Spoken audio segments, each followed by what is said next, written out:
नमस्कार बहनों और भाइयों, प्यारे साथियों व बच्चों। ज्ञान सागर में आपका स्वागत है और हमारी यात्रा भारतीय संवैधानिक इतिहास पे चली हुई है। 1773 के रेगुलेटिंग एक्ट हमने बता दिया। उसके बाद में जैसे जैसे समय बीतता गया, इंग्लैंड को और यहाँ की परिस्थिति के अनुसार जैसे जैसे जरूरत पड़ती गई उसमें परिवर्तन करते चले गए। तो 1781 में एक और परिवर्तन हुआ जिसको एक्ट ऑफ सेटलमेंट कहा गया।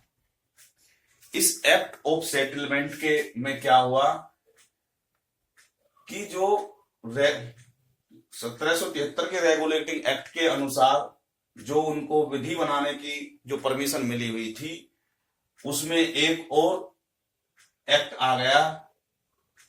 वो 1781 का एक्ट था जिसके अंतर्गत बंगाल, बिहार और उड़ीसा के मामलों में, दीवानी मामलों में उनको जो है विधि बनाने की जो है वो गवर्नर जनरल की जो काउंसिल थी उसको पावर मिल गई।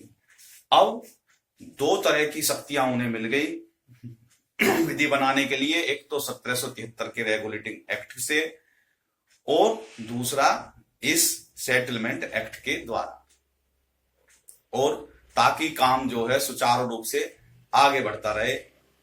इसके बाद में भी, इसके बावजूद भी जो है कोई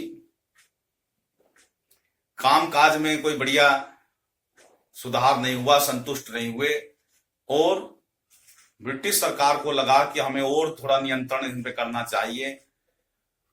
यहां तो खेल बड़ा हो रहा है, भ्रष्टाचार तगड़ा फैला हुआ है और हमें ये शासन व्यवस्था और लंबी करनी है। तो एक जो है पिट्स इंडिया एक्ट आया 1784 में। इसमें क्या हुआ कि दो तरह का बंटवारा कर दिया। कहने लगा भाई जो कंपनी है ये बोर्ड ऑफ डायरेक्टर के अधीन है, ये तो अपना बिजनेस संभाले भाई, बिजनेस का काम देखो और बिजनेस की रिपोर्ट जो है आप जो है बोर्ड ऑफ डायरेक्टर को इंग्लैंड में दो, और हमारा जो काम है, जो राजनीति करने का काम है, सत्ता का हथियाने का काम है, वो क्राउन के अंडर में होना चाहिए। तो उसमें क्या हुआ, दो तरह का बंटवारा हो गया इस एक्ट के बाद में कि जो बिजनेस का तो काम बोर्ड ऑफ डायरेक्टर को सौंप दिया, वे अपने आप संभालो, और राजनीति करने का काम जो है वो के लिए बनाया एक और अलग से बोर्ड बनाया जिसका था बोर्ड ऑफ कंट्रोल। वो नियंत्रण और निरीक्षण करने की उसको पावर थी, और उसके मेंबर को जो भी अपॉइंटमेंट करने की पावर सीधे क्राउन को, ब्रिटिश क्राउन को मिल गई। अब दो तरह का हो गया नियंत्रण। भारत पे अब दो लोगों का नियंत्रण हो गया। एक तो ब्रिटिश जो ईस्ट इंडिया कंपनी थी उसके बोर्ड ऑफ डायरेक्टर का, और दूसरा जो है ब्रिटिश क्राउन का बोर्ड ऑफ कंट्रोल के जो है, बोर्ड ऑफ कंट्रोल के जरिए जो है वो क्राउन का सीधा हस्तक्षेप हो गया। और ये जो है जो बोर्ड ऑफ कंट्रोल थे इसकी मेंबर बने हुए थे, और ये जो है और ये गवर्नर जनरल थी वो पहले से ही बना हुआ था, वारिंग हेस्टिंगस। तो इस प्रकार से इस पिट्स इंडिया एक्ट के जरिए से ये मुख्य रूप से एक दूसरे से अलग कर दिए और काम आगे चलता गया।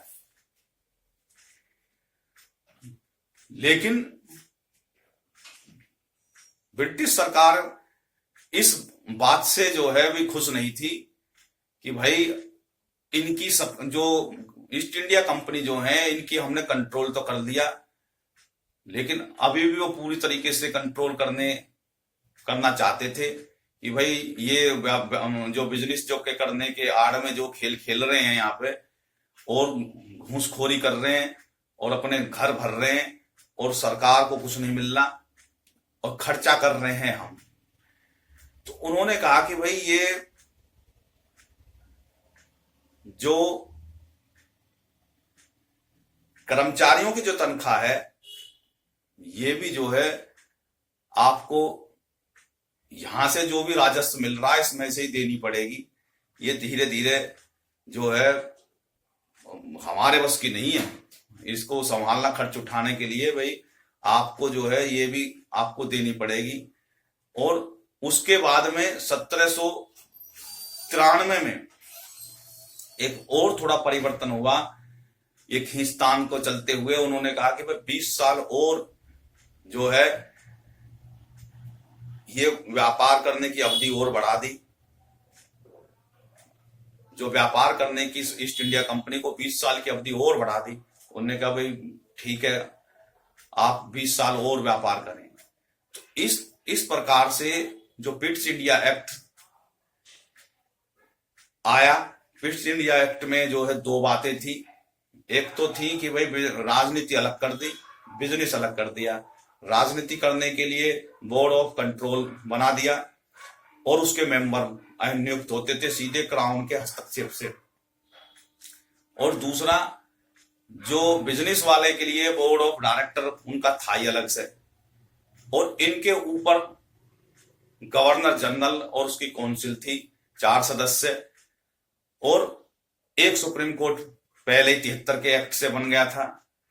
दीवानी मामलों में भी दो तरह की जो है उन्हें पावर मिल गई।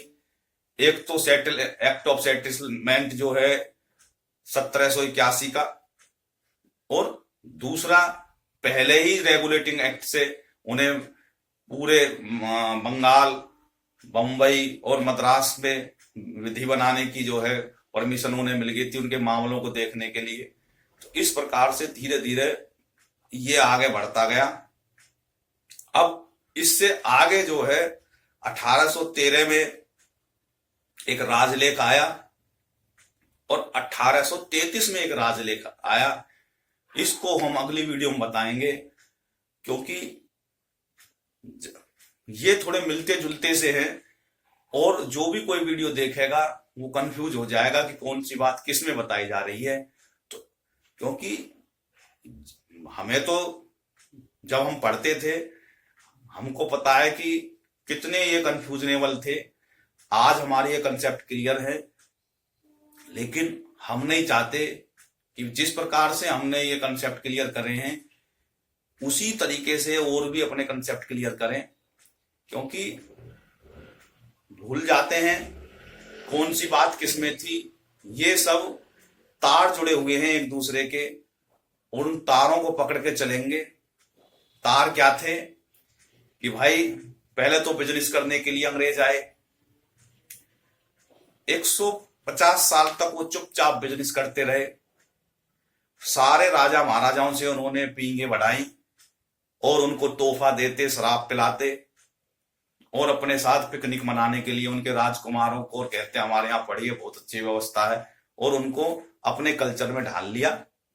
और धीरे धीरे उनसे कहने लगा कि भाई ये तो आप देख रहे हो आपके सिपाही कमजोर हैं, ये हैं, बढ़िया नहीं दे राजस्व उठा के लाते, आप हमको मौका दे, हमारे देखो कितने पढ़े लिखे ये जो हैं, कितना अच्छा मैथ है इनका। तो इस हिसाब से वो उनको बरगलाते रहते थे और उनके चंगुल में धीरे धीरे लोग बाग आने लगे।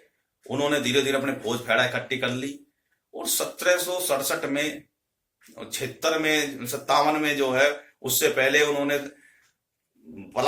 बक्सर का युद्ध हुआ, उसमें उन्होंने रोल अदा किया। और 1757 में प्लासी का युद्ध जब हुआ तो उसमें उन्होंने ये जो है बंगाल, बिहार और उड़ीसा का एरिया नवाब सिराजुद्दौला से हड़प लिया मीर जाफर की मदद से। बाद में मीर जाफर को भी दूध की मक्खी की तरह निकाल के फेंक दिया और शाह आलम द्वितीय से उन्होंने फरमान ले लिया कि भैया अब ये जो है इनकी मालगुजारी को हमें परमिशन दो, वरना आप भी आ जाओ जोक से मैदान में। मुगल साम्राज्य कमजोर हो चुका था और ये सब चीज खेल चलता रहा। धीरे धीरे अंग्रेजों ने बिजनेस का चोला उतार दिया, असली खेल पे उतर आए और बिजनेस में घाटा होने लगा, भ्रष्टाचार होने लगा।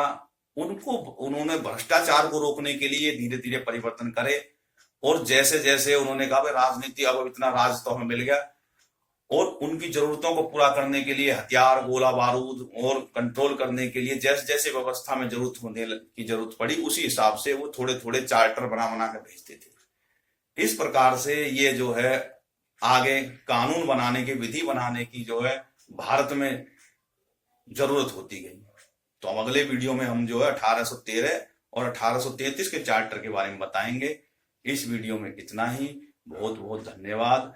इस वीडियो को ध्यान से देखें, लाइक करें, हमारे चैनल को सब्सक्राइब करें। बहुत बहुत धन्यवाद। जय हिंद। भारत माता की जय।